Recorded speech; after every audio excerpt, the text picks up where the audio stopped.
All right, Kellen, now we're going to take a look at your butterfly from the underwater side view. So good position here. Eyes are looking at the bottom, so that's really nice. If I draw that, your eyes are here, you're looking straight down. So that's really good. That keeps your hips up nice and high. So I really like the way that you're doing that. As you come in the water, nice catch, palms down into the entry, and then pressing through all the way through to the hips. That looks good. Again, eyes are down, and then I'm going to show you something on your fly stroke.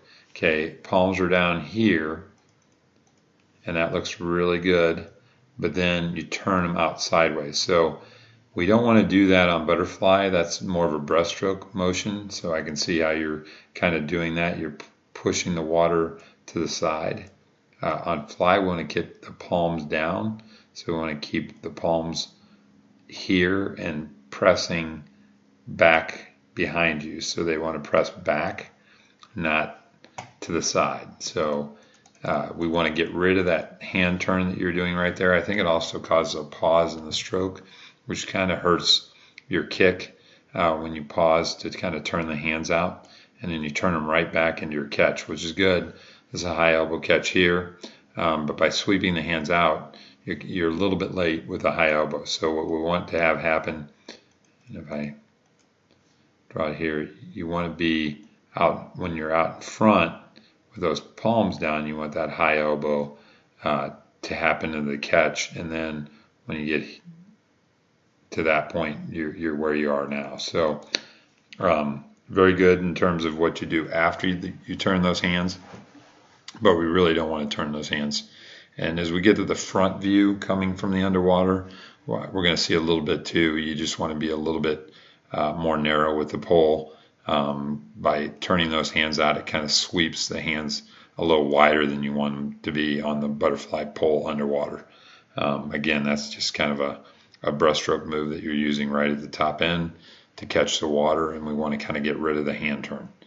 And then as we're watching your kick, you can see here,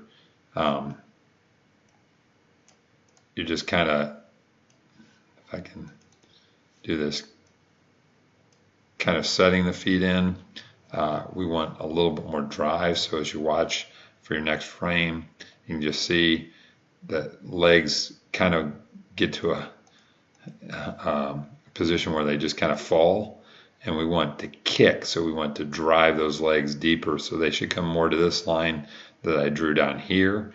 You can just see from where they started to there, that's a very small distance from for a kick.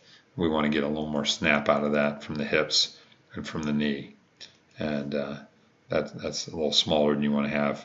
And it's just kind of like dropping the feet. You have a little more kick there, which is nice, and then drawing into the top end. But you can just see on that second kick, it gets stopped for some reason and doesn't finish through.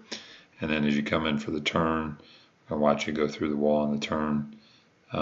Nice, just lifting that head a little soon. I like to see your head still down in the water looking at the wall until those hips get underneath you, till those knees get underneath the body, so you're a little tighter with the tuck. But that's a good position there. Nice push off on your side, pushing off the wall. I like to see you just be a little deeper coming off the wall. So you can see how you're kind of on a flat line. I'd like to see you just get down on a butterfly kick out just on that deeper line. So as you're kicking out, you're just a little deeper. And then as you're coming off the wall, I notice one thing as you get turned. Okay, we want the dolphin kick to happen from the chest down. So from here down through the feet, we want that to be the part that moves and kicks up and down on the line. And we want our arms to stay on this line here.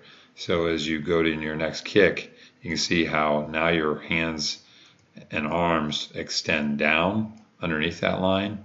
We want to stay on that line, not move the shoulders or the upper body. And then you can see then they come back up. So now they're above that line. We want the whole time from the shoulder through on that streamline there to be no movement, so that you want very little to no movement out of the arms as you're delivering your dolphin kick. So you're kind of using your arms to create the dolphin kick. We want that to be created in the chest and the core down through the feet. And then again, you can see how you're you go to break out, and what we want to see, you did a nice job, you didn't breathe on the breakout, but you can just see your legs are just kind of hanging here instead of driving a kick. So what we want to see is as you go to break out there, that kick, you drive those feet down into that breakout, so you get a little more out of that kick as well as you're coming up. And then as we go forward, pretty good job overall on your stroke. Just again, turning those hands out to the side, and we just want to pull straight back. And from the top, you can see feet come up a little bit, and then they separate just a little bit, sometimes at the top end of the kick.